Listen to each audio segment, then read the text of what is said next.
नमस्कार, मी स्वातीज किचनमध्ये आपल्या सर्वांचं खूप खूप मनापासून स्वागत.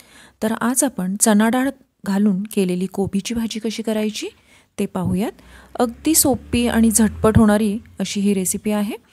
तर चला मग सुरुवात करूयात रेसिपीला. पण हो, त्याआधी चॅनलवर आपण नवीन असाल आणि अजूनपर्यंत चॅनलला सबस्क्राईब केलं नसेल तर प्लीज चॅनलला सबस्क्राईब नक्की करा.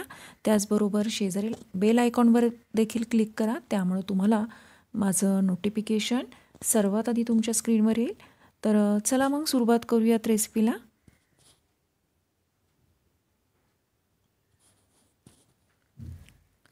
तर या ठिकाणी मी पाव किलो कोबी घेतलेला आहे.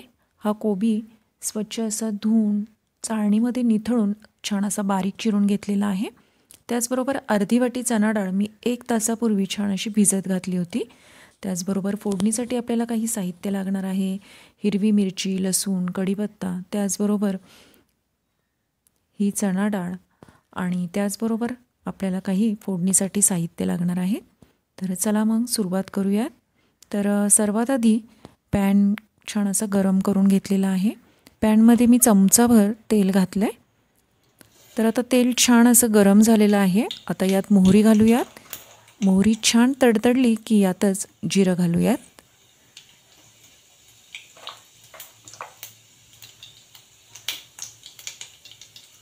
जिरं छान फुलले. आता यातच आपण थोडासा हिंग घालून घेऊयात.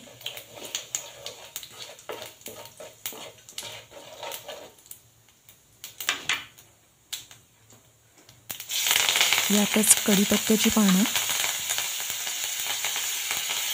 त्याचबरोबर 3 ते 4 हिरव्या मिरच्या मी छान अशा बारीक चिरून घेतलेल्या आहेत आणि 7 ते 8 लसणाच्या पाकळ्या देखील छान अशा बारीक कट करून घेतलेल्या आहेत. तर आता हे सगळे छान आपण जिन्नस परतून घेऊया. अगदी छान फोडणीचा वास सुटलेला आहे.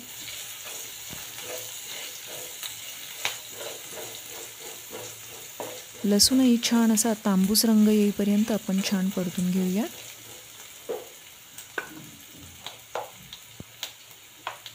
यातच थोडीशी हळद घालून घेऊया.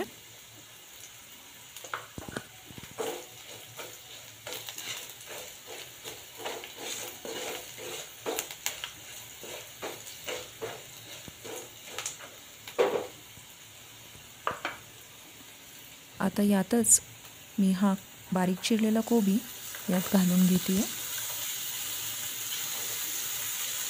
तर साधारण 3 कप भरल एवढा कोबी आहे.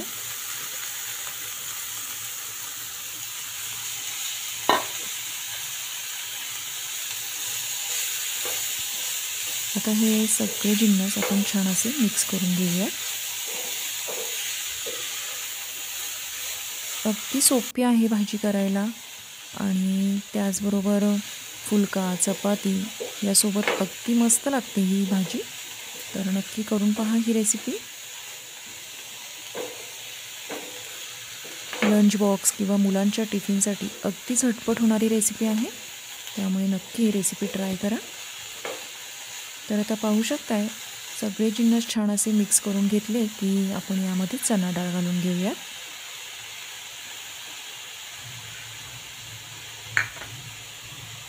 चणा डाळ अगदी छान फुगलेली आहे, त्यामुळे अगदी मस्त ती खाताना देखील लागते.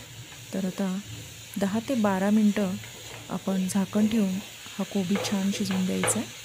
तर पाहू शकताय अगदी मस्त रंग देखील आलेला आहे कोबीच्या भाजीला.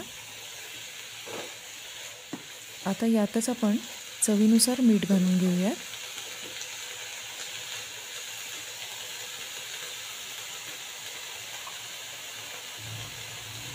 आणि आपण यात मीठ घातलेलं आहे, त्यामुळे आपसुकच या कोबीला पाणी सुटतं, त्यामुळे आपल्याला इथं भाजीमध्ये पाणी घालायची गरज पडत नाही. तर पाहू शकता चवीनुसार मीठ घालून घ्यायचं आहे आणि पुन्हा एकदा ही भाजी छान अशी मिक्स करून घेऊया.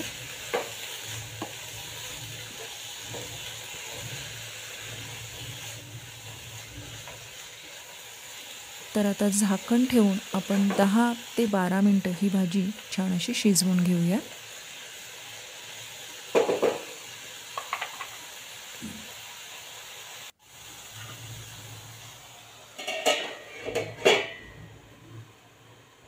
तर आता 10 ते 12 मिनिटांनी मी हे झाकण काढून घेते. तर अगदी मस्त रंग आलेला आहे भाजीला आणि यातली चणा डाळही अगदी परफेक्ट अशी शिजलेली आहे. तर मस्त परफेक्ट असा आपला कोबीची भाजी इथं शिजलेली आहे आणि छान झालेली आहे. तर आता वरून मी कोथिंबीर गार्निश करून घेते आहे. गॅस आता पूर्णपणे बंद करून घेतलेला आहे. तर आपली इथं भाजी तयार आहे खाण्यासाठी. तर आज वेळात वेळ काढून रेसिपी पाहिल्याबद्दल सर्वांना खूप खूप धन्यवाद.